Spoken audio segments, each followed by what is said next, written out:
kumain na kami dito ng halo-halo.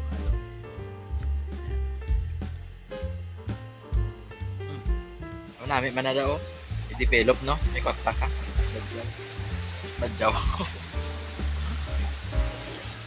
Alright, so bababa na tayo dito mula sa Uma Cafe na makikita sa bayan ng Dumaraw sa Capiz. Ayan. So napaka-relaxing ang place at first time ko makapunta rito. Masasabi natin na sa ngayon nasa 4.5 star ang rate dahil dinidevelop pa lang siya at marami na rin, no, ang mga pwede nyong kainin i-serve para sa mga gustong pumunta at mag-relax, man-wind dito sa place na to. Ayan ang ating bisita, yung guest natin, si Judy.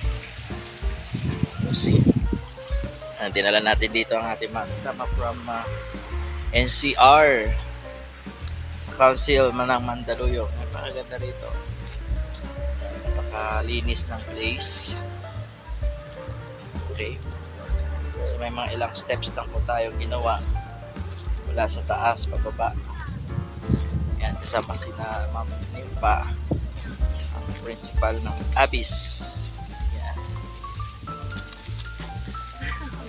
Good morning. Ayan o, mga umakyat dito.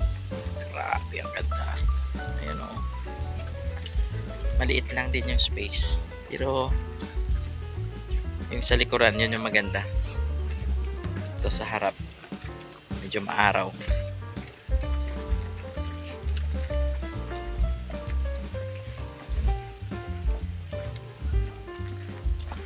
Bababa na at makakain na kami ng batchoy.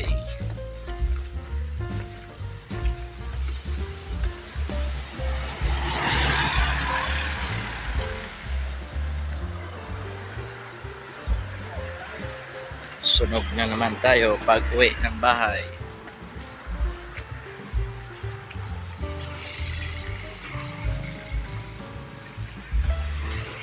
So, may dapat dito may service ka. Pag wala kang service, hirapan ka dito pumunta. Woohoo! Dito na tayo. Yan, ito tayong service.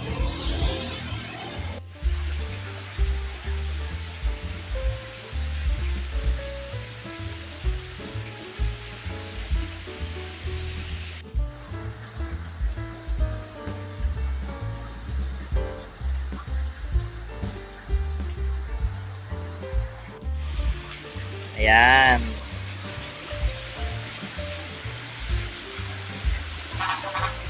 Ilang steps ka dyan, ma'am?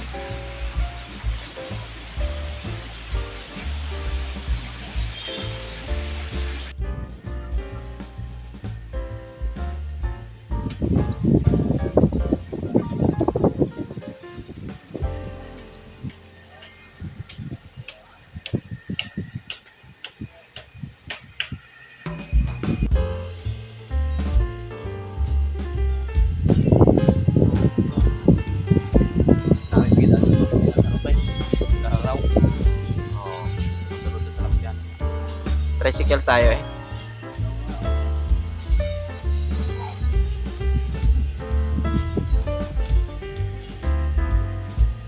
RT with basic school. Oo, ito hindi na eh. Basically, the PR.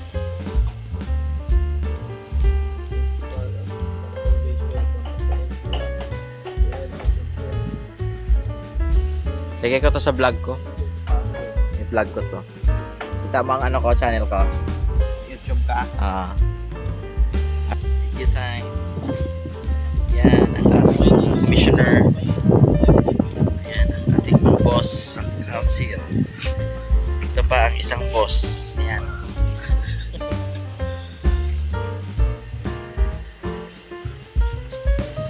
So tayo ay nasa Uma Cafe.